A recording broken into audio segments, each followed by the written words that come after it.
Bienvenue, c'est Samir, on est sur TPMY. Aujourd'hui, on va parler d'une certaine actu, des feux de forêt, mais plus précisément de tout ce qui tourne autour de ces feux de forêt. Alors, il y a trois points dans la vidéo que je vais aborder, pour la potentielle origine de ces choses-là.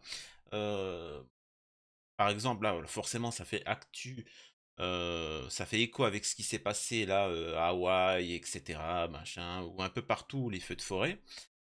Il y a plusieurs points. Est-ce que c'est pas une arme, une nouvelle arme d'un nouveau genre qui est à l'origine de tout ça? Est-ce que c'est quelque chose de naturel? Est-ce que c'est l'action de l'homme? Alors, avant de vous lire des articles et rentrer plus en détail sur le sujet, bah, justement de l'action de l'homme et de l'armement, hein, le nouvel armement, vous avez certainement déjà entendu parler de harpe, les lasers, les masers, et cetera. C'est ça qu'on va parler. Bien évidemment qu'il y a énormément, après on peut la catégoriser aussi dans cette dans cette chose-là, de l'action de l'homme. Souvent, c'est, des hommes qui jettent un mégot, qui mettent une bougie et qui se sauvent et ça brûle et ça fait des feux de forêt. Bon, voilà. Mais il faut pas oublier une chose, c'est que c'est naturel. Les feux de forêt sont quelque chose de naturel. Je suis désolé, ça peut peut-être choquer, mais c'est la nature. C'est très bon. Bah, c'est comme la fièvre pour le corps humain, c'est quelque chose qui permet de booster le système immunitaire pour faire action contre certains virus, bactéries, etc. Les feux de forêt sont utiles et même vitales pour la nature. Sans feu de forêt, il n'y aurait pas de nature. Est-ce que c'est clair? C'est-à-dire qu'au bout d'un moment, une forêt, quand elle est vieillissante, c'est-à-dire qu'il y a beaucoup trop d'arbres morts, ils deviennent secs, contrairement aux arbres qui sont vivants et qui voilà. Et au bout d'un moment, quand la forêt est trop vieillissante, bah forcément ça s'embrase, ça brûle, tout crame, hein, ça devient tout noir, c'est fini. Et 2 mois après, vous pouvez voir déjà des petites pousses, 2 ans après des petits arbres, et c'est fini. Chut. En quelques années, c'est une forêt luxuriante et jeune. Voilà. Mais là, il ne s'agit pas de ça. Là, on va aborder le sujet des nouvelles armes. Et là, j'ai trouvé 3 articles qui sont intéressants. Et je vais vous les lire. Alors, l'armée américaine teste une arme laser capable de détruire des navires. Alors, je précise encore une fois que tout ce genre de choses à l'époque était traité de complotisme, etc. Là, on voit que c'est tout à fait avéré. Et à vous d'extrapoler sur l'usage de ces lasers-là. L'armée américaine teste une arme laser capable de détruire des navires. L'entreprise Lockheed Martin a fourni à l'US Army un laser d'une puissance de 300 kilowatts. Cette arme pourra détruire des drones, des petits navires et même des missiles de croisière. Une arme aussi bien adaptée pour détruire facilement un drone espion ou un missile de croisière. Le géant américain de la défense Lockheed Martin a affirmé dans un communiqué détenir une technologie capable d'effectuer de telles prouesses. L'entreprise a conçu un laser d'une puissance de 300 kilowatts et l'a donné au Pentagone dans le cadre d'un programme baptisé High Energy Laser Scaling Initiative, ou initiative de rehaussement des lasers à haute énergie. L'armée américaine compte tester cet appareil dans les prochains mois avant de possiblement l'intégrer comme système d'attaque sur des véhicules blindés ou des navires. Alors, il faut savoir que les États-Unis et la CIA et ainsi de suite, le Pentagone, sont les professionnels des tests sur le public, hein, enfin sur la population. Hein. On peut voir qu'ils ont testé tout tas de drogues, des virus, ils ont déjà pris des avions et largué certains virus, certaines maladies pour voir ce qui allait se passer. Euh, donc voilà, il y a eu même un phénomène en France, on a classé ça phénomène OVNI, je me rappelle plus du nom, où tout le village avait des hallucinations, devenait fou, etc. Juste avant, on s'est rendu compte que tu avais l'armée, la CIA, qui avait mis du LSD dans la farine, du pain, de tout le monde, quoi. Donc, est-ce que c'est les ovnis, est-ce que c'est la CIA? À vous de voir. Les faits sont là, hein, mais bon. Alors, Lockheed Martin a augmenté la puissance et l'efficacité de nos précédents prototypes tout en réduisant le poids et le volume de ces derniers. C'est ce qu'a détaillé dans le communiqué Rick Cordaro, vice-président de Lockheed Martin's Advanced Product Solutions. L'entreprise américaine a également déclaré que la taille réduite de son nouveau laser limiterait les risques de problèmes techniques liés à son utilisation. Ce plus petit volume facilitera aussi le travail des ingénieurs qui devront s'occuper de la maintenance de telles armes sur le front. Le laser de Lockheed Martins devra justement être polyvalent et supporter aussi bien l'environnement marin ou encore les poussières du désert. Avec cet appareil, les soldats américains pourront se défendre contre des menaces telles que des roquettes, des obus d'artillerie, des mortiers, des missiles de croisière, des drones et même des petits navires. A encore expliqué Rick Cordaro. Alors, généralement, quand on te dit que c'est pour se défendre, c'est pour te défoncer, tu vois. Et en définitive, c'est pour vous, la population. Donc, on voit que avec cet armement-là, justement, ça va être décrit plus en détail après, et aussi un article très sérieux des renseignements français. euh, Ils expliquent bien qu'il y a plusieurs possibilités. C'est-à-dire qu'on peut l'utiliser comme une arme de... C'est-à-dire qu'un faisceau, comment on appelle ça? À faible faisceau, quoi. C'est-à-dire que vraiment, c'est pointilleux. Et là, forcément, la puissance, elle est concentrée sur un point. Mais il précise bien qu'on peut élargir le point de la focale. Et forcément, bon, il y a moins de puissance, mais ça reste quand même, ça touche une plus grosse zone.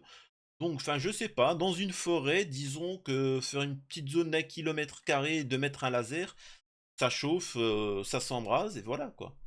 Alors, je dis rien.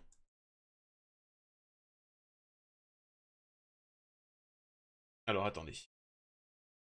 Le principe fondamental des armes modernes à énergie dirigée, comme les militaires préfèrent appeler les lasers de haute puissance, est qu'elles peuvent détruire de manière peu coûteuse toute une variété de projectiles ennemis. Un bateau de l'US Navy équipé de ce type de laser pourrait se servir plusieurs fois de ces derniers pour aussi bien abattre un drone de reconnaissance qu'un missile de croisière au lieu d'embarquer toute une gamme de systèmes de défense qui nécessitent d'être refabriqués après chaque utilisation. Si la nouvelle technologie de Lockheed Martin n'a pas encore détruit d'objets volants lors de ses premiers essais, un autre laser conçu par le géant de la défense a déjà fait ses preuves. Il s'agit du système Helios, qui avec sa puissance de 60 kW a détruit efficacement des drones volants. Rick Cordaro a donc estimé que la nouvelle arme développée par Lockheed Martin pourrait détruire des projectiles ennemis 5 fois plus rapidement que son prédécesseur. C'est intéressant. Alors, là, on va prendre un article de la Défense, hein. C'est un article de... voilà, c'est le Centre français de recherche sur le renseignement. Alors, il va falloir, pour que vous voyez bien, juste un instant. Là, vous allez voir, c'est très intéressant. C'est pointu, mais c'est très intéressant. Les armes à énergie dirigée sont des armes capables de propager un faisceau d'ondes électromagnétiques vers une cible. En pratique, cela recouvre des armes utilisant des lasers et celles utilisant un faisceau micro-ondes. Ce type d'armement a depuis longtemps été imaginé dans la science-fiction. En soi, émettre un faisceau laser ou un faisceau d'ondes électromagnétiques est maîtrisé depuis très longtemps. Désignation laser, lidar, radar. Toutefois, pour en faire des armes, la technologie bute encore sur le problème de l'énergie. Ces armes nécessitent une énergie électrique, ou chimique pour certains lasers, extrêmement importante dès lors qu'on espère obtenir un effet physique sur la cible. Destruction, endommagement, dysfonctionnement. Ce problème de l'énergie se résout petit à petit et des développements d'armes potentiellement opérationnelles commencent à voir le jour. Ces armes présentent de nombreux avantages, à commencer par le coût minime d'un tir par rapport à une munition classique. En conséquence, la logistique s'en trouve d'autant plus simplifiée qu'il n'y a pas de munitions. Tant qu'il y a de l'énergie, les tirs restent possibles. De plus, la vitesse de propagation, vitesse de la lumière, et le côté immatériel rendent toute idée d'interception sans objet. La fulgurance, l'immatérialité et le coût très limité de leur emploi sont autant d'atouts qui intéressent fortement les forces armées ou de sécurité. Pour autant, ces armes répondent à des phénomènes physiques qui ont leurs limites. Il convient donc de bien appréhender les mécanismes physiques en jeu afin de déterminer les limites d'emploi de ces armes. Les armes laser. Les armes laser agissent par effet thermique. La concentration du faisceau laser sur une surface va entraîner son échauffement jusqu'à la perforer, par fonte de la matière ou par combustion. L'effet thermique nécessite une illumination qui dure le temps que la surface visée s'échauffe suffisamment pour être traversée. Ce temps dépend donc de la nature du matériau visé, type, épaisseur, ainsi que la puissance émise par le laser. Plus un laser sera puissant, et plus ce temps sera réduit. Aujourd'hui, les prototypes de laser testés aux États-Unis nécessitent quelques secondes d'éclairement pour détruire un drone ou une roquette. Leur puissance se situe entre 10 et 30 kilowatts environ. L'augmentation de la puissance permettra à la fois de réduire le temps d'éclairement et les traiter des cibles plus importantes, avions, navires, véhicules. Donc, en quelques secondes, on est capable de faire péter un drone, un petit avion, un petit truc comme ça. Je vous laisse imaginer sur la nature. C'est une arme, hein, il faut savoir. Si tu assèches une population, tu crées des feux de forêt, tu fais des choses comme ça. Les avantages des armes laser sont indéniables. La très grande directivité du faisceau laser permet des tirs sur des distances importantes, plusieurs centaines de kilomètres, sans dispersion de l'énergie. Chaque tir a un coût quasiment négligeable par rapport à n'importe quelle autre munition. Le coût d'un tir laser est estimé à moins de 1 euro. Donc on est en train de nous dire que ce qu'ils ont fait là, récemment, là, les feux de forêt, etc., ça a coûté de moins de 1 euro et ils ont détruit des vies. Imaginez-vous, hein, le prix juste d'une balle, le prix d'une balle, mais t'as détruit un pays. T'as détruit un pays, une zone géographique avec des centaines de morts, et ainsi de suite. C'est. Toutefois, ces armes présentent aussi un certain nombre d'inconvénients dont il faut tenir compte avant d'envisager des applications opérationnelles. De manière générale, là encore une fois, ça c'est le truc des renseignements, hein. Ça c'est pas un article de chez Billy, hein. De manière générale, l'usage d'un laser en milieu atmosphérique limite la portée efficace de l'arme. Une partie de l'énergie étant toujours absorbée par le milieu, les faisceaux laser, comme tous les systèmes optiques, sont très sensibles aux conditions météorologiques. Les nuages, la pluie, la présence de poussière ou de fumée sont autant de conditions susceptibles de réduire fortement la portée et la puissance du faisceau laser. Une part importante de l'énergie sera absorbée, diffractée ou réfléchie par ces éléments. Certaines conditions, brouillard épais ou tempête de sable par exemple, peuvent rendre purement et simplement inopérant ce type d'arme. Comme tout système optique, l'intervisibilité avec la cible est nécessaire. En clair, il est impossible d'engager une cible masquée, ce qui limite son emploi au tir direct. À mesure que les lasers deviendront plus puissants, la cadence de tir potentielle aura tendance à baisser du fait de la double nécessité de refroidissement du système de recharge en énergie du dispositif à chaque tir. Comme tout système d'armes, les armes laser peuvent être contrées. Des contre-mesures sont possibles, soit pour en diminuer les effets, soit pour y échapper. Il est possible de mettre en auto-rotation un missile ou une roquette afin de répartir la surface d'échauffement et de retarder la perforation de la peau. Un tir de laser ne pouvant durer que quelques secondes maximum. Il est ainsi possible que le temps nécessaire à la perforation devienne plus long que le temps du tir lui-même. Un tir laser peut être détecté en amont par l'illumination laser préalable qui permet au tireur de déterminer les conditions de propagation liées aux conditions climatiques pour ajuster le tir. Bref, donc voilà. Euh,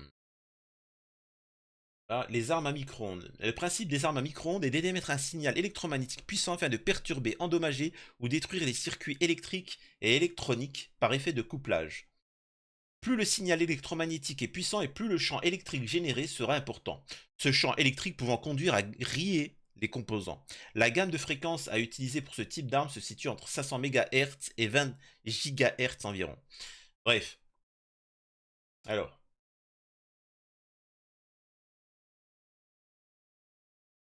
Bref. Voilà. Bon, c'est.